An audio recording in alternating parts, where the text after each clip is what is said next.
आप सबको सलाम। और मैं स्वागत करना चाहता हूं आप सबका प्रभु की पवित्र हजूरी में। आज का वचन हमने अपनी मसीहियत समाज में और वचन के दरमियान, स्पेशली जब प्रार्थना के बारे में हम बातचीत करते हैं, तो एक खास किस्म की दुआ के बारे में जरूर सुना होगा कि हमें बोझ के साथ दुआ करनी चाहिए। ये बोझ के साथ दुआ करने का क्या मतलब होता है कि अब पहले ये समझ लीजिए नॉर्मल दुआ क्या होती है। ठीक है, एक होती है कैजुअल प्रेयर। कैजुअल प्रेयर जैसे कि इबादत के बाद अभी कुछ लेके आएंगे खाने पीने का सामान, और हम मसीहियों की क्या आदत है वो कि कुछ भी खाने से पहले घर पे, पता नहीं मुझे करते हैं नहीं करते, मतलब है ना, क्योंकि मेरा छोटे वाला भाई क्या कहता था, मुझे अभी भी याद है, वो छोटा भाई हमारा, वो कहता था कि यार दुआ ही करनी है, खुदा का धन्यवाद ही करना, खा के क्यों नहीं कर सकते? खाना खा के भी तो कह सकते हैं ना, लॉर्ड थैंक यू। ठीक है कि भाई शुक्र है ये खाना दिया, खा के भी तो कह सकते हैं। तो क्या जवाब दोगे उस चीज का? तो उस चीज का जवाब है कि सुनो, क्योंकि अब कहीं ना कहीं हम सब फेस करते हैं, क्योंकि आज की जो स्टडी है ना वो दिमाग कुछ ज्यादा खोल रही है बच्चों, और खैर अच्छी बात भी है, उसमें कोई दो राय नहीं है। पर अगर ऐसा सवाल हमारे बच्चे करे तो क्या जवाब दोगे? तो उसका जवाब सुनो, क्या जवाब होना चाहिए कि ठीक है भाई, सही बात है आपकी, पर हम खाने से पहले खाने पे दुआ इसलिए करते हैं ताकि इसका असर हम पर अच्छा रहे। आप समझ रहे हैं? हम इसको ब्लेस करते हैं। मैं उम्मीद करता हूं समझ में आ गया होगा सर। हम खाने से पहले क्यों दुआ करते हैं? हम उसको ब्लेस करते हैं अपने लिए, अपने बच्चों के लिए, अपने सब उनके लिए जो उसमें शामिल होने के लिए जा, राइट। अब कैजुअल दुआ होती है जो हम नॉर्मल रूटीन में करते हैं, खाने से पहले दुआ हो गई, या सुबह उठते, कुछ लोग सुबह उठते अपने बिस्तर से पैर नीचे भी नहीं डालते सबसे पहले, ये रूटीन दुआ है उनकी। सोने से पहले रूटीन प्रेयर है, राइट। रूटीन प्रेयर है हमारी ये, जो हम संडे जाते हैं, पता है अभी भाई साहब दुआ करेंगे 15 मिनट, तो थोड़ी सी झपकी ले लो, क्योंकि भाई साहब 15 मिनट से पहले छूटने वाले है नहीं है, 15 मिनट तक तो इनकी दुआ जाएगी। तो ये देयर समथिंग कि ये कौन सी दुआएं जो कैजुअल या नॉर्मल, जो डेली रूटीन में चल रही हैं। अब बोझ के साथ दुआ क्या होती है? बोझ की प्रार्थना, इट इज समथिंग लाइक कि एक मां जैसे अपनी कोख में उस बच्चे को कुछ महीनों के लिए रखती है, उसकी केयर करती है, उससे पता होता है कि मुझे कब क्या खाना है, क्या नहीं खाना है, कैसे उठना है, कैसे बैठना है, चलना फिरना, सब सब चीजों का पता होता है। क्यों? क्योंकि शी हैज, उसने कुछ उठा रखा है। आप समझ रहे हैं? और द टाइम कि जब वो बच्चा जो है उसकी, वो जो पैदा हो जाता है बच्चा, तो जो बोझ लेके वो पिछले कई महीनों से चल रही थी, बैठ रही थी, सब काम कर रही थी, उसका जो, उसकी जो खुशी है, उसका जो आनंद है, और जो उसकी रूह को जो शांति है, वो उस मां से बेहतर और, आप समझ रहे हैं? बोझ के साथ मतलब हम किसी स्पेशल जो प्रार्थना करते हैं, बोझ के साथ प्रार्थना मतलब वी हैव कैरी समथिंग, कोई ऐसी चीज अपने दिल में, अपने मन में, अपने जहन में उठा करके उस समय तक प्रभु के सामने रहते हैं। तब हम ख्याल रखते हैं अपने उठने बैठने का, अपने सोचने का। आप समझ रहे हैं मेरी बात को? जब बोझ होता है कि मुझे मेरी इस दुआ का क्या चाहिए, जवाब चाहिए, तो वो एक उस मां की तरह है जो अपने बच्चे को अपनी कोख में लेके तब तक संभाल के रखती है जब तक वो डिलीवर नहीं, और जब वो आ जाता है बच्चा, तो उसकी खुशियां किसी चीज से कंपेयर नहीं करिए, वो अपने सारे दुख भूल जाती है। इन द सेम वे, अच्छा, बोझ के साथ प्रार्थना का मतलब होता है हम खुदा के साथ ना रेसल करते हैं। रेसल समझते हैं, जो याकूब ने युद्ध किया था खुदा के साथ प्रार्थना के द्वारा, है ना। मतलब ये नहीं है कि भाई साहब बोल रहे हैं खुदा के साथ युद्ध, तो देने लग जाओ खुदा को ताने, है ना। खुदा तू सुन नहीं रहा है, तू पता नहीं क्या कर रहा है, हमारी तो सुनता नहीं, हमारे पड़ोसियों की सुन लेता है, हमने पता नहीं क्या क्या बिगाड़ा। नहीं, नो नो नो, ऐसी वाली रेसलिंग नहीं करनी है खुदा से। खुदा से रेसलिंग पता कौन सी करनी है? जब बोझ होता है, नॉर्मल प्रेयर सुबह शाम, यू वेक अप, आप रात को भी, आप अर्ली मॉर्निंग, आप दोपहर को, जहां कभी भी जब भी आपका टाइम मिल रहा है। क्यों? क्योंकि यू रेसल विद गॉड। आप खुदा को बार बार, है ना, वो क्या, कौन थी वो विधवा औरत थी जो, जिसको पता था कि ये हाकम बुरा है, पर फिर भी क्या कर रही थी वो? बार बार व्हाट शी वाज डूइंग, वो रेसल कर रही थी अपनी जरूरत के लिए, अपने उस मसले का हल पाने के लिए वो बार बार जा रही थी। दिस इज समथिंग कि जब बोझ होता है तो हम क्या करते हैं? खुदा को खटखटाते हैं, खुदा को जाके, खोल, देख हम रात को 2 बजे आए हैं, खोल, देख दोपहर को सब सो रहे हैं पर हम तेरे पास आए हैं, खोल हमारे लिए ये दरवाजा। You know, we wrestle with God. जब कब? जब बोझ से दुआ। तो खैर, ये चंद और भी गहराइयों में हम जाएंगे। मैं आज के वचन के द्वारा स्पेशली आपका ध्यान इस बात पे केंद्रित करने के लिए जा रहा हूं कि जब बोझ होता है ना दिल पे, तब क्या होता है। जब किसी चीज को पाने के लिए, या जो प्रार्थना हम खुदा के साथ कर रहे हैं, बोझ के साथ कर रहे होते हैं ना, तब जिंदगी में कुछ होता है, तब लाइफ में कुछ चेंजेस आते हैं, तब लाइफ में कुछ स्पिरिचुअल, कुछ आत्मिक चेंजेस आते हैं। मैं जो आज का वचन पढ़ा गया है नहम्याह की किताब, उसका पहला अध्याय, उसकी 4थी आयत पढ़ करके पहली बात को आपके सामने रखना चाहता हूं। यहां पर लिखा है, ये बातें सुनते ही मैं बैठकर रोने लगा। कौन सी बातें सुनकर? जब नहम्याह को पता चला कि यरूशलेम का क्या हाल, उन लोगों ने आकर के क्या बताया नहम्याह को कि वहां की बहुत ही बुरी हालत है, वहां की बहुत वो हो चुकी है, दुर्दशा है वहां की। कहां की? यरूशलेम की। और वो जब सारी बातें उन्होंने सुनी तो उसने क्या करा? उसने लिखा कि ये बातें मैं सुनते ही यू नो, जब किसी बात को लेकर के हम बोझ के साथ खुदा के साथ सामने जाते हैं ना, तब क्या होता है बता? तब हमारे सामने एक विजन होता है और उस विजन को पाने के लिए एक्शन होता है, हम कुछ करते हैं। तो यहां पर जब इसने सुना तो सुनते ही क्या करने लग गया? रोने लग गया, सुनते ही रोने लग गया। अच्छा, अब मैं कनेक्ट कर रहा हूं, अभी ध्यान से सुनिएगा। आप जब सुनते हैं, मैं और आप जब अब सुनते हैं, क्या सुनते हैं? कि डॉक्टर ने बोल दिया कि अब हम कुछ कर नहीं सकते, राइट? बहुत बार हो जाता है, अब मेडिकल इसके लिए हम कुछ कर नहीं सकते। अच्छा, जब कभी ये भी होता होगा, ये भी सुनते होंगे कि अभी मतलब हमारे हाथ में अब हमारे हाथ में कुछ नहीं। एक और बात है जो दाऊद ने सुनी थी। दाऊद ने क्या सुना? कि गोलियत जो है वो खुदा के लोगों को क्या कर रहा है? चैलेंज कर रहा है।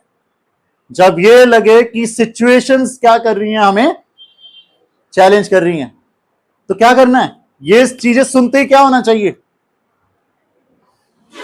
एक्शन लिया। नहीं, मैंने एक्शन लिया क्योंकि इसके दिल पे बोझ आ गया कि ऐसे कैसे, दाऊद के दिल पे बोझ आ गया कि ऐसे कैसे कोई भी उठ के जिंदा खुदा के लोगों को ललकार सकता है।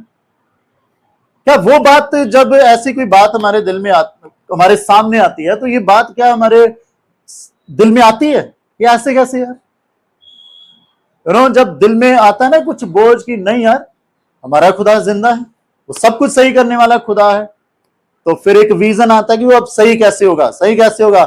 हम अपने खुदा के सामने एक बोझ के साथ जाएंगे, इस बोझ के साथ जाएंगे, खुदा देख। और जब आप अब देखोगे ना, चौथी आयत पढ़ोगे, वहां पर लिखा है, ये बातें सुनते ही मैं बैठकर रोने लगा और कितने दिन तक विलाप करता और स्वर्ग के परमेश्वर के सम्मुख उपवास करता, और ये कहकर क्या करता रहा? प्रार्थना करता। क्या करता रहा? दुखी नहीं होता रहा बस, ओ खुदा मर गए लौट, नहीं नहीं नहीं, क्या करता रहा? वो दुआ करता रहा। बोझ आया ना दिल पे कि यरूशलेम के बुरे हाल हैं, बोझ आया दिल पर आपके और मेरे कि ये हमारे साथ या हमारे इस रिश्ते, हमारे इस भाई बहन, हमारे इस बच्चे के साथ क्यों हो रहा है।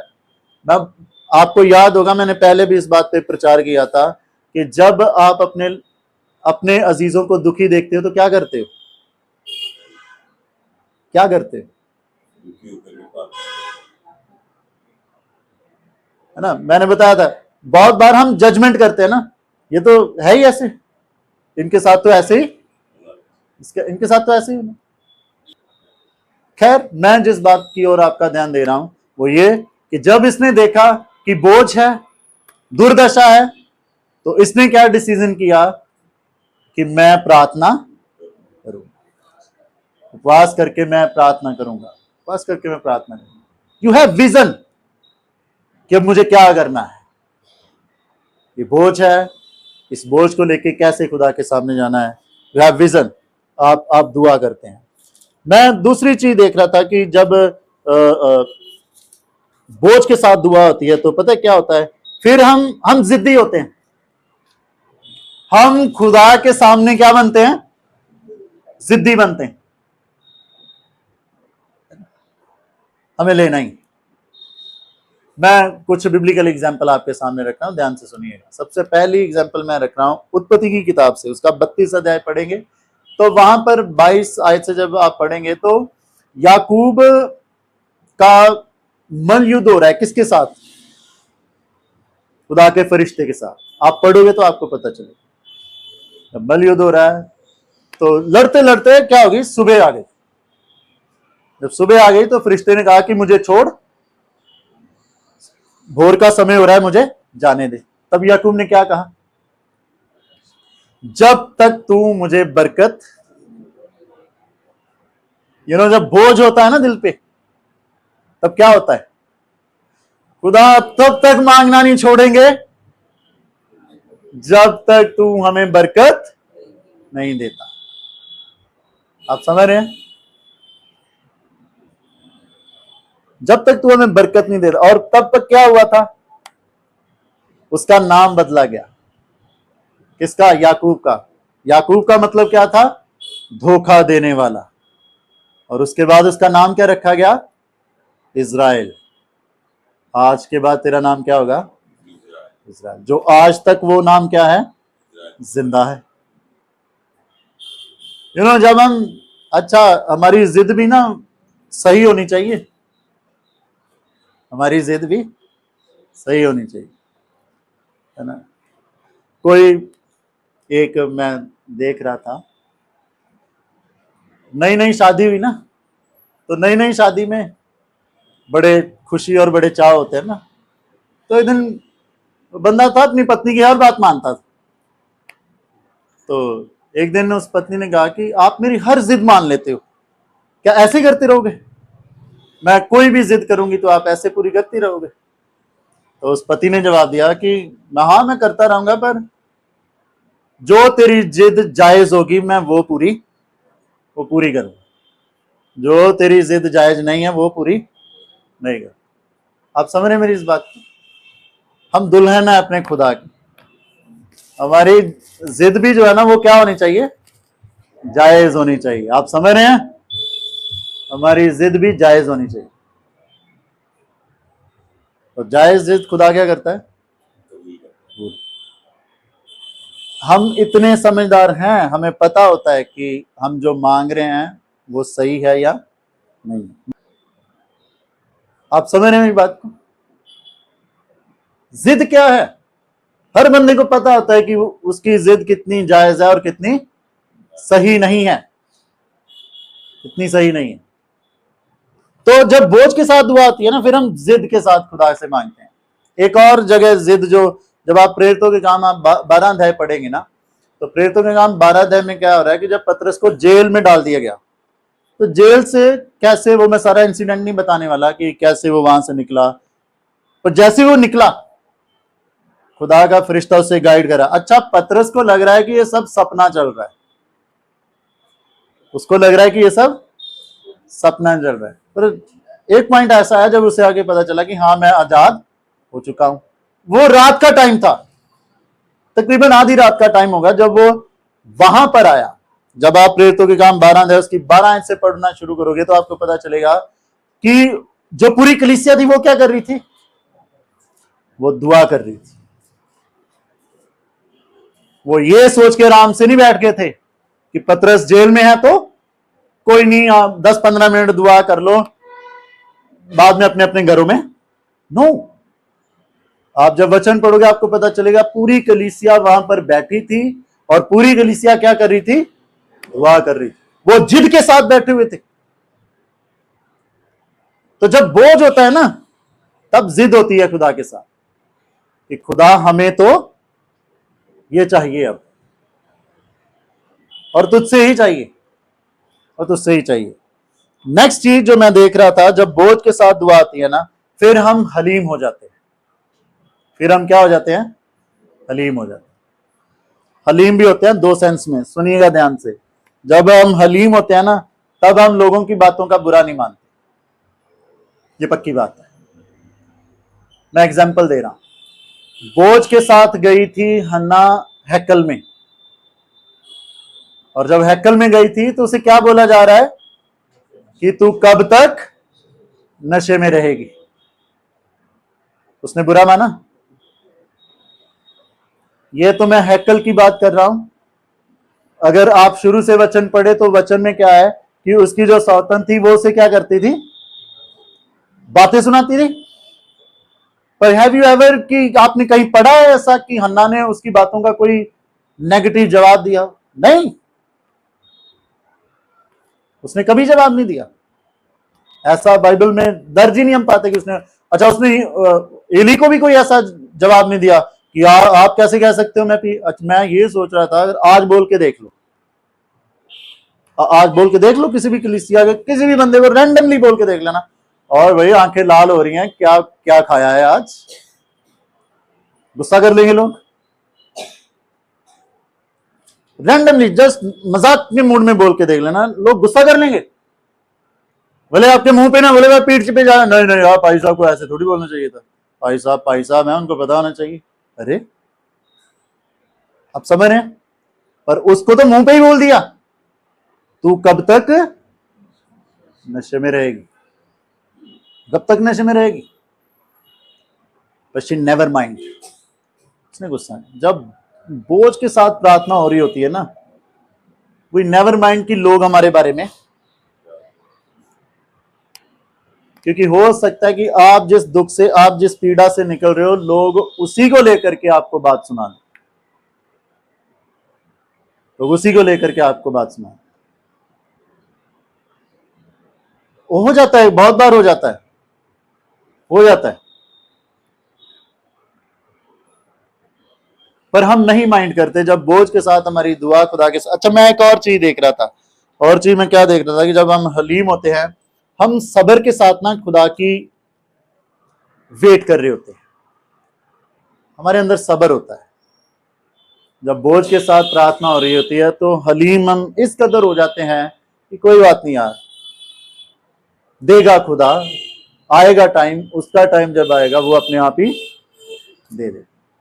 तो ये दो चीजें होती हैं, हम लोगों का बातों का बुरा नहीं मानते और सब्र रखते हैं, और अपने खुदा का क्या करते रहते हैं, इंतजार करते रहते हैं। तो जब बोझ के साथ दुआ होती है ना, बोझ के साथ प्रार्थना होती है, हमारे दिल पे बोझ है किसी बात को लेकर के, तो तीन बातें हमारी लाइफ में आती हैं।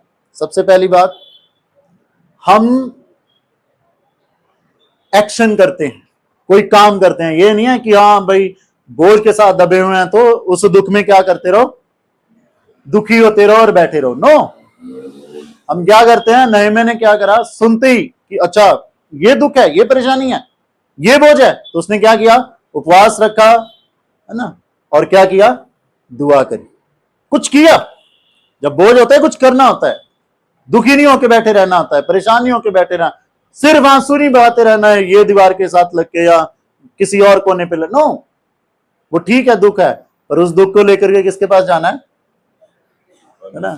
सिस्टर मीना ने वो बोला ना, बोझ के साथ दुआ क्या होती है कि हम अपने बोझ को लेके कहां जाते हैं, परमेश्वर।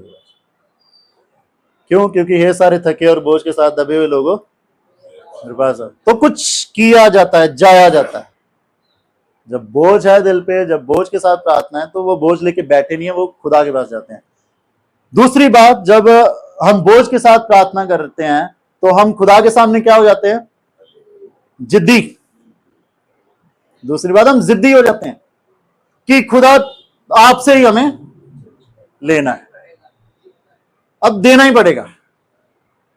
अब देख, हम रात को भी आ रहे हैं, दोपहर को भी आ रहे हैं, समझ रहे हैं आप, अब आपको क्या करना पड़ेगा, अब आपका छुटकारा ऐसे होने वाला, हम आपका पल्ला ऐसे छोड़ने वाले नहीं है, अब तो हम आपसे लेके ही रहेंगे। तो जिद्दी बन जाते हैं हम खुदा के साथ। और तीसरी बात, जब बोझ के साथ दुआ होती है तो हम हलीम हो जाते हैं, और जब हम हलीम होते हैं, हम लोगों की बातों का बुरा, हमारे अंदर ये पता है, जब बोझ के साथ दुआ होती है ना, हलीमी इस कदर आ जाती है कि ये एटीट्यूड, ये रवैया मसीह लोग में आ जाता है कि खुदा देख, मैं जवाब नहीं दूंगा, आप ही जवाब दो, मैं नहीं दूंगा जवाब, आप ही जवाब देंगे, मैं नहीं जवाब दूंगा।